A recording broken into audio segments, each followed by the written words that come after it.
welcome to my newest episode of Jessica Talks Veganism, Mastering the Basics of Vegan Nutrition. So in this episode, we'll be breaking down essential macronutrients, staples in every vegan diet, and how to determine whether an item is vegan or not. So let's run through some objectives for this episode. We have 5 main points. The first thing we're going to try to do is establish a disclaimer and our introduction. Then we have our section of what is a vegan diet, what does that look like, and what should your plate look like at each meal. Then we have my go-to meals, vegan staples, and how to determine whether an item is vegan or not. And I have some examples with me here today. So let's get started into our disclaimer. So I'm not a nutritionist, dietitian, or certified medical professional, but I've learned a lot about nutrition since going vegan. I'm interested in becoming a nutrition major in the future. So take my advice with a grain of salt and always seek the advice of a medical professional before beginning a small or big dietary change. I also want to put out a trigger warning to a lot of people that may currently be struggling with eating disorders, because I'm going to be throwing out a lot of different metrics in relation to nutrition that some people may not be ready for. And that's perfectly okay. And I don't think enough people do that today. So to go into our next point, what is a vegan diet? So a vegan diet excludes a lot of meat products, dairy, and other animal-derived ingredients.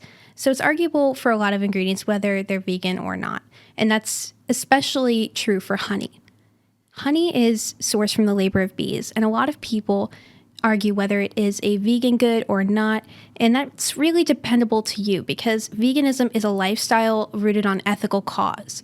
So wherever you fall on the spectrum, you can choose to agree with whatever you want and eat however you choose. But for the grand majority, we agree on a consensus that it is not vegan. So vegans also do not wear leather, silk, etc. And there's a common fallacy among a lot of vegan-friendly activists that natural flavoring is something that we need to fear, and it comes from human embryos, which is a stupid, fallacious argument. So just make sure that you don't fall for a lot of these health myths, and kind of just stay true to your balanced diet. So the next point we have is, what should your plate look like at each meal? So there are 5 main food groups: fruits, vegetables, grains, protein, and dairy. But dairy isn't necessary in the scheme of a balanced diet. And adults often need up to 3 cups of vegetables per day. And the recommendation for fruit and vegetables, a guideline is about 5 to 13 servings per day. That's a lot. And that's not feasible for a lot of different people. And I like to promote this kind of balance that we find. And instead of living on this rigid spectrum of I'm only allowed X amount of calories per day, I'm only allowed X amount of grams of macros, we need to find this balance. And understanding the nutrition label is such an important part of beginning a journey like veganism, because it can set up a lot of how your meals are supposed to look. So I'm looking for a carb source in this meal. I'm going to choose something that makes me feel good, but that'll also make me nutritionally satisfied, if that makes any sense. Sound my means. So once you find this balance, you don't have to fulfill these recommended guidelines to the point, I guess. And that's why I don't really suggest a lot of people going into veganism count calories or macros. And it's important to understand, but it's more important to understand the scheme of each macronutrient in a balanced diet. So there are 3 main macros, and these that we focus on, and they're protein, fats, and carbs. So let's talk a little bit about the importance of each in the scheme of a balanced diet. So carbohydrates. Carbohydrates have a really bad wash from the media. And they're not the enemy, and they're our body's natural preferred source of energy. And a lot of athletes and fit individuals require high amounts of carbohydrates because they deplete through their glycogen stores. Glycogen stores are basically a huge reserve for your carbohydrates and calories. And once you go through a lot of energy, once you expend a lot of energy, they get depleted. And carbohydrates are necessary in maintaining proper function from day-to-day life and replenishing what may have otherwise gone to waste through exercise.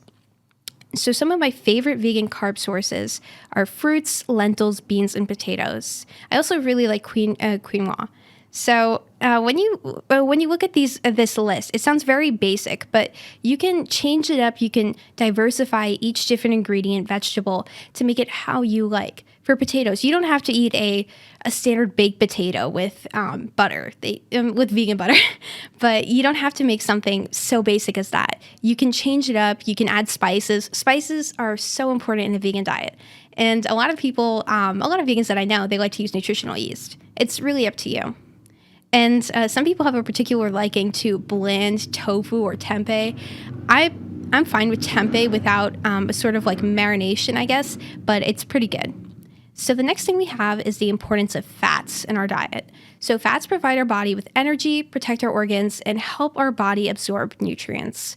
So fats are responsible for keeping our bodies warm too. So some fats are demonized in the media, such as trans fats and saturated fats. And trans fats are among the worst kind because they're found to raise LDL, or bad cholesterol, I guess. And this can clog your arteries and lead to one of the biggest killers in the United States, heart disease. And we learned about this in health class, and it's very interesting. But one of the benefits of exercise is that when you're exercising, you can divert blood away from otherwise clogged and a lot of buildup within your arteries. And with this increase in blood flow and diversion, you can mitigate some of these issues that you may have otherwise had from your diet, which both of them in the scheme, exercise and nutrition are so important, and you can't necessarily have one or the other. And that's why you can't, a lot of nutrition experts and a lot of people say that you can't outrun a bad diet. So the next point that we have is, So for fats, I'm just going to elaborate a little bit more on that. So when you keep these in moderation, they're very healthy for you and they're essential. And a huge important factor that I stress on this blog is maintaining a healthy relationship with food. And omega-3s are so necessary for women especially. So that's a key fat to keep in mind. But with healthy relationships with food, when you understand a lot of the nutrition label, they can sometimes interfere with, is this the best option I could be having at the moment? And is this going to make me feel my best?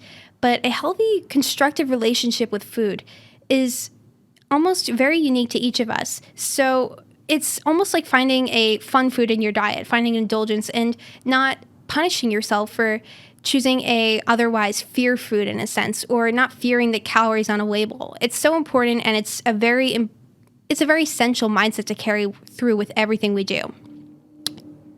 So there's this one health influencer, I guess. His name is Greg Doucette. I talked about him on my last podcast. I think he's a very straightforward YouTuber, but I just have to mention, he said that the idea of maintaining a healthy relationship with food is almost contributing to this idea of living to eat. And I don't think that's true in any sense, because a healthy relationship with food is being able to go on with your life and essentially not living to eat. It's eating to live, but finding foods that won't make you feel guilty and, burdened throughout the rest of the day. So some of my favorite vegan protein sources. So I'm going to talk a little bit about protein first. So protein is responsible for repairing and building muscle. So protein, the building block, is considered an amino acid. These chains of amino acids compose protein. So some amino acids, 9 in particular, are deemed essential. And these are responsible for a lot of protein synthesis processes. So this is important for building muscle and, maintaining what fitness people call gains, I guess. So there is a myth among protein that essential amino acids aren't naturally present in plant-based protein sources, which is completely bogus. And most essential amino acids are all, if not most, present in these foods. And plant-based protein sources are one of the most natural sources and healthiest sources of protein on the planet, arguably. And that's not up for debate. So my favorite vegan protein sources are protein powders, lentils, tempeh, and tofu. A lot of these different examples fall under multiple categories. Like lentils are also a great source of carbohydrates. So finding a balance of each of these 3 macros can really help you achieve a healthy balance on your plate. So in particular, I think that protein powders are a little bit overrated. I rated some of them on my blog, as you may have read, but I think that they're most beneficial in combination with something of a different sort. For example, I like to use protein powder in oatmeal. For example, where I'm getting a good source of carbs, like, for example, oats and quinoa are great sources of carbohydrates. And I'm also combining a protein source, which is, like a little bit of powder to get rid of that bland flavor. And if you add a little bit of peanut butter stuff and, get rid of this too many calories mindset, you can add a little bit of peanut butter, get some fats in there, and hit all three main macros. That's so important. And it's more important to get the macros, in my opinion, than to get satisfied calorie number. And you want to create a constructive, healthy approach to food. And tempeh is very good. It's a great protein source, and same with tofu. A lot of vegans have different preferences as to which they like, which they prefer, but it's really up to you. So experimentation is so important. So other than that, I want to put in the air that however you balance these macros at whatever meal you may eat is unique to you and your fitness goals. Some people may eat more of a particular kind. Some people may eat less of a particular kind. You can actually use macros to determine the actual the specific caloric amount of each food that you eat. Multiplied by a certain number based on the type of macro they are. It can tell you the exact number, because this is so important, because the United States Health Council and a lot of these guideline creators, they have flexibility within 20%, which is crazy. And if a lot of people are going on a moderate caloric deficit, or a moderate caloric surplus, which means a plus or minus, 100, 200 calories, that can mean a big difference in somebody's fat loss or weight gain goals, which is crazy to me. So the next thing we have are my go-to staples. So if you're looking for healthy, nutritious recipes, look no further. I mentioned that a lot on my recipes when I'm starting off, but I think it's so true and it holds so much meaning. And I think every vegan or meat eater should be familiar with preparing basics that can be diversified and kind of put a little twist on each night.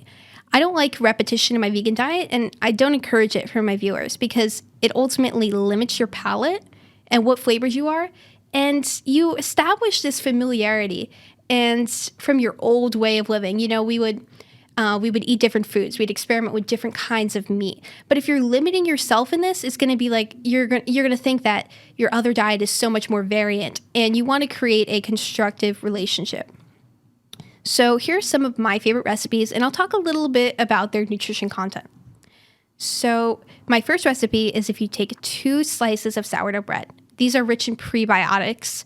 And if you spread it over probiotic dairy-free yogurt and sprinkle it with 2 teaspoons of chia seeds. This is so important because sourdough bread is a great source of carbs. A lot of bread items are. And probiotic dairy-free yogurt can be rich in protein sometimes, but probiotics come with healthy gut-protecting bacteria, which is healthy in maintaining, a healthy range in your stomach, I guess. And they regulate, make sure that, they help with metabolic processes. And there have been many studies that show a very minimal increase in the metabolic rate from consuming more probiotic-rich foods. But it's still something to consider. I think it's very interesting. And chia seeds are arguably a pretty good protein source, but more so they're a better fat source.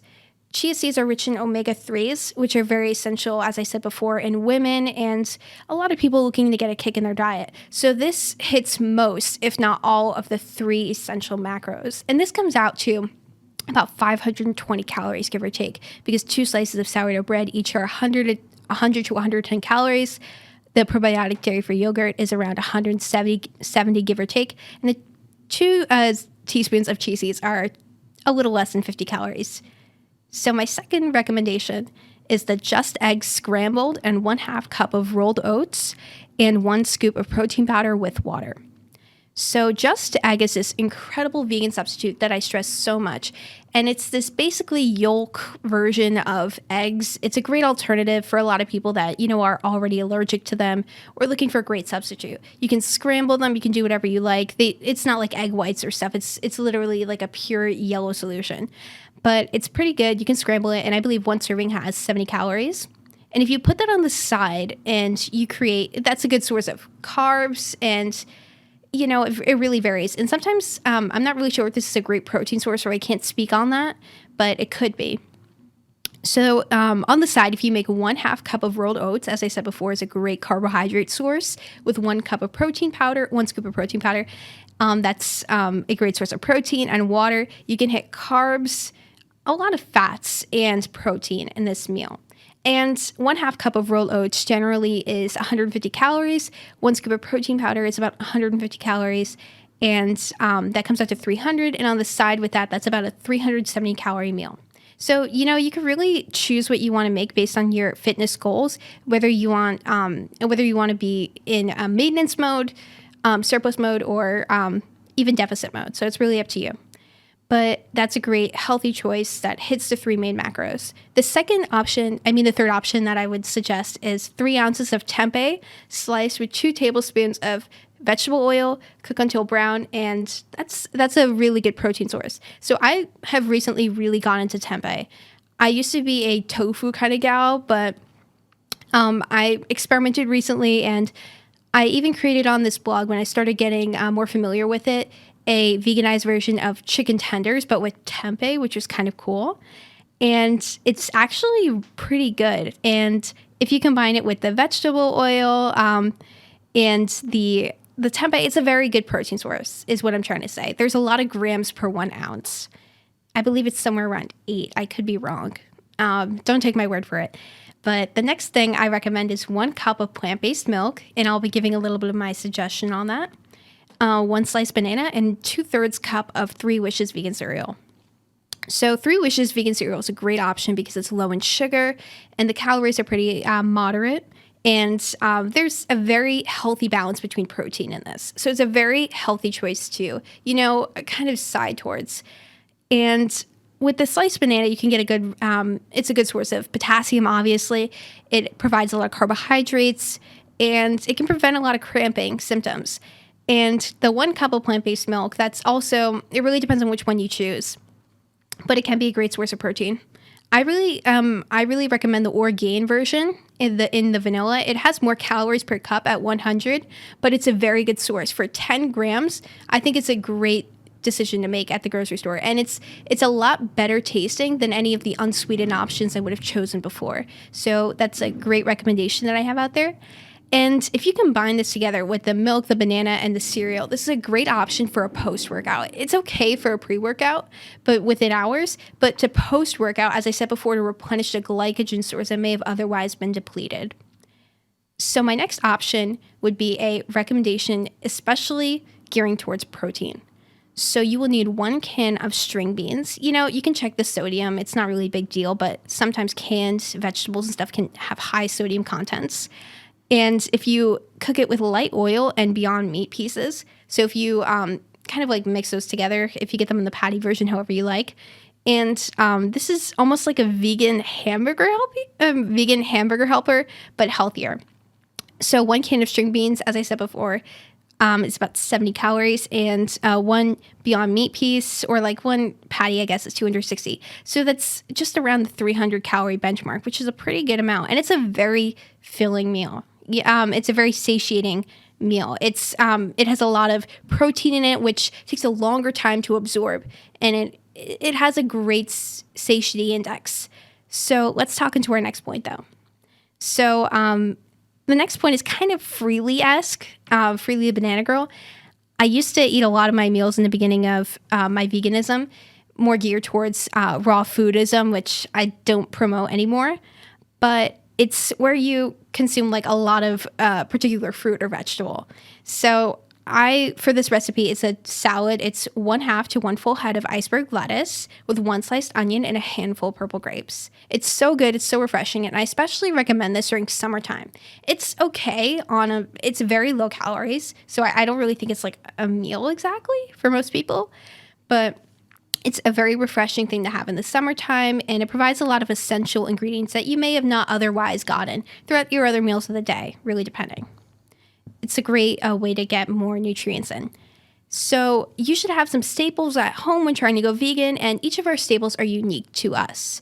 And you can find my grocery store list on my website, jessicatalksveganism.com. And I'm trying to go low waste in the future. And I've reduced my groceries in turn of my veganism, eating more whole food, plant-based items to less than $7 per day. And I think that's pretty cool because I used to spend over $20 per day on food. I would eat out a lot for my meals. I would not make my own foods, but I've become so much of a better chef from becoming vegan. And I've also cut down and saved a lot of money for myself and for my family, which is pretty awesome. So my next section is how to determine if a product is vegan. So this is a very interesting question to me. So you want to make sure when you're looking for a vegan product that it does not contain meat, dairy, or any other animal-derived product. This means that vegans cannot have eggs, milk, or anything, as I said before, that may have been derived by animal means. So I brought a couple of examples with me today into the studio, so let's go over them. So the first product we have here is a Larabar chocolate brownie bakes. So Larabars, most of them are vegan. So, most people would think you're safe on that bar. But they promote themselves as just 9 ingredients, no artificial sweeteners, gluten-free. It sounds like a pretty solid product. So if we look at the nutrition label on the back, we can see the first thing to look out for is contains. I used to hate this when I was vegetarian because they point out a lot of vegan items, non-vegan items like milk and dairy and stuff like that, in bold letters, so it's easy to read the nutrition label and find out, can I have this or can I not? But let's look at the contains list for this one. So it contains coconut, may contain peanut, almond, and pecan ingredients. Okay, so those are vegan ingredients. That's fine. And, this sounds like a seemingly vegan product. But if we continue reading, buckwheat flour, semi-sweet chocolate, unsweetened chocolate, cane sugar, cocoa butter, vanilla extract, honey. Honey is the big one that points to us, this is not a vegan product. And this may seem like a vegan product on the appearance. I thought this was vegan originally, to be completely honest. That's why I bought it. And then when I took a closer look at it, I realized that it was not. So that's something to veer away from. So I can bring up my next product. Okay, so we have this. I was going through the pantry trying to find something. So we have a Big League Chew bubblegum. So if we look at the back, there's no contains list. So we see sugar, gum base, cornstarch, corn syrup, citric acid, natural and artificial flavoring. As I said before, it's a little bogus. Malic acid, aspartame, color, yellow 5 flakes. So here's the thing with this product. So you want to make sure when you're looking at coloring and flavoring options that a lot of them are vegan. So I know a lot of red ones specifically. I think Red 40 is sourced like a lot of shellac items from bees and beetles. Beetles, my bad. But you have to make sure that these are vegan. Other than that, I think this product is pretty fine. But if Yellow 5 Lake or Blue 1 Lake are not vegan, I don't think Blue 1 Lake is, then this is not a vegan product. So nope, this is no-go. Okay, so for the next product I have, it's spoilers, one of my favorites. So it's a great fun food. It's non-GMO, gluten-free, 100 calories per bag. It is pop chips, sea salt. So there's no contains list on this one. And it says dried potato, that's good. Sunflower and or safflower oil, okay, we're good. Rice flour, potato starch, sea salt, and salt. This is a vegan product. You can also look for a certification of the vegan.org organization. They should have like a little logo and it's like a circle, but this is a different one, but it says certified vegan. So these are kind of like cheat sheets. They certify products completely vegan, awesome, and it saves a lot of time. And finally, we have one product left. So this is a big jar of heavy Nutella. This is not very nutrient dense at all. But if we look at the back, we can see it says contains tree nuts, milk, and soy. Okay, so the contains list is actually coming in our favor this time. So it says it right here. And if we didn't know that it said it on the contains list, the ingredients are sugar, palm oil. That's not good. That's terrible for the environment. Hazelnuts, skim milk. That's not vegan. So that's a pretty good indicator of whether an item is vegan or not. Sometimes we mess up, and that's a normal part of human nature. I've messed up sometimes. I've realized that a product is not vegan when, I had it after, and so you get better over time. And when you go vegan, not only do you get better at learning and get better at math, your reading comprehension improves when you go vegan, and your reading speed, I guess. So that's a cap for today's show. Thank you for tuning in, and have a great day. Bye-bye.